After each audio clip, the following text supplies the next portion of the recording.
हमें अक्सर गालियां देने पर डांट लगाई जाती है, पर आजकल ये बोलचाल का हिस्सा बन गई हैं। अगर मैं बिना किसी गलत नियत के गलत शब्द बोल भी दूं तो इसमें क्या बड़ी बात है? देखिए, ऐसा हुआ, एक अच्छी कैथलिक लड़की शादी करके ससुराल गई।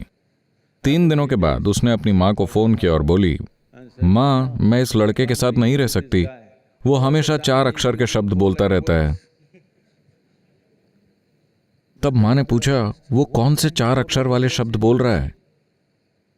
उसने कहा, वो कहता रहता है, कुक, क्लीन, वॉश, आयरन।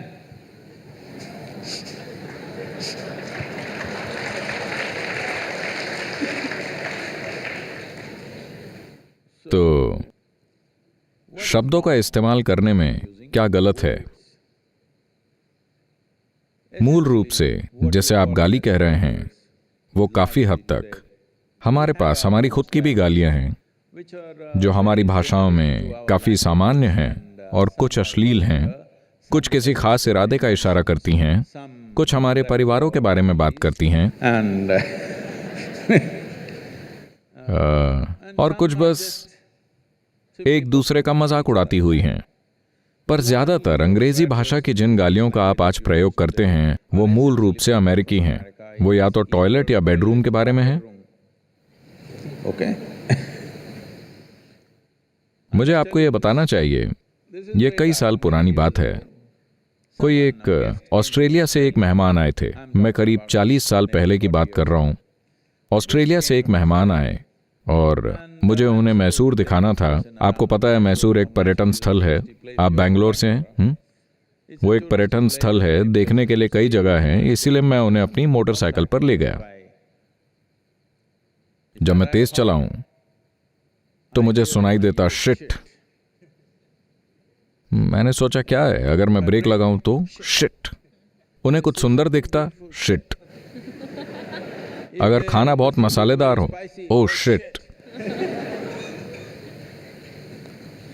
मैं सोच रहा था, ये आदमी पूरे दिन शिट का मंत्र की तरह जाप क्यों कर रहा है?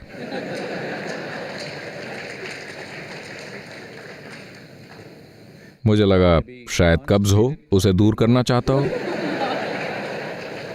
क्योंकि जो सुबह का काम है, आप उसे लगातार पूरे दिन क्यों कर रहे हैं?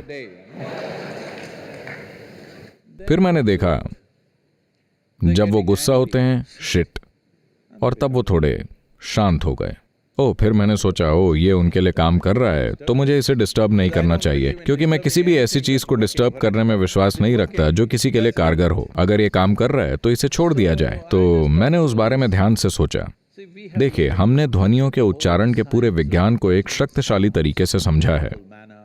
यानी इससे आपकी चेतना और शरीर पर क्या असर हो सकता है, यह आपकी ऊर्जा को कैसे बढ़ा सकता है, इसके कई कई पहलू हैं। और फिर हम कहते हैं शिव। जरूरी तैयारी के साथ अगर मैं आपसे ये एक ध्वनि बोलने के लिए कहूं, आपको किसी भी भगवान या किसी भी चीज पर विश्वास करने की जरूरत नहीं है। बस इस एक ध्वनि से आपके होश उड़ जाएंगे। मैं आपको ये दिखा सकता हूं। तब मैंने सोचा,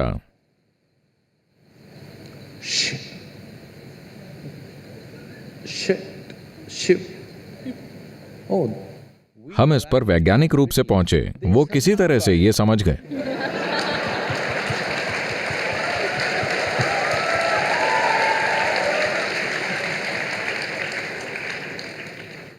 शिव शब्द में भी केवल शी ही शक्तिशाली हिस्सा है। वह उसे काबू में करने के लिए है, ताकि लोगों में ज्यादा धमाका ना हो जाए, ताकि एक बैलेंस बना रहे।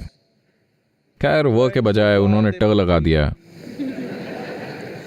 मैंने सोचा कि ठीक है, ये काम कर रहा है तो क्यों? क्योंकि आमतौर पर जब वो बहुत बार वो शब्द कहते रहते हैं तो ट नहीं आता, वो कहते हैं शिव।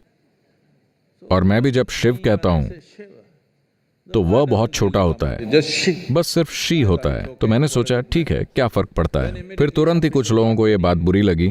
सदगुरु, आप कह रहे हैं कि शिव और शिट एक ही है, सबसे ऊंचा और सबसे नीचा। मैंने कहा, देखिए, ये ऊंच नीच सब आपका बनाया गया है, पर जहां तक आपके दिमाग का सवाल है,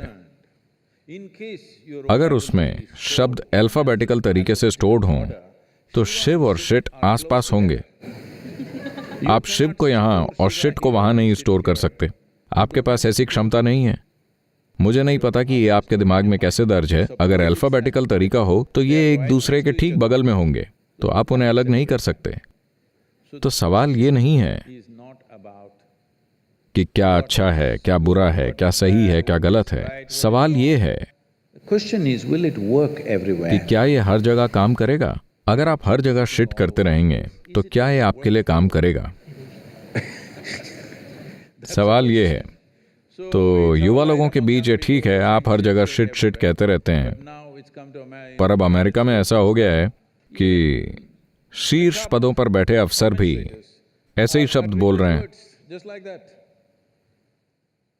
अंतर्राष्ट्रीय समुदाय में जब वो ऐसे शब्द बोलते हैं तो कई तरह से बातचीत खत्म हो जाती है, ठीक है, किसी और वजह से नहीं, सिर्फ इसलिए कि लोग, अगर आप देखें तो कुछ अमेरिकी फिल्में, सीरियल और स्टैंड अप कॉमेडियन वो एक शब्द के साथ पूरा वाक्य बना रहे हैं।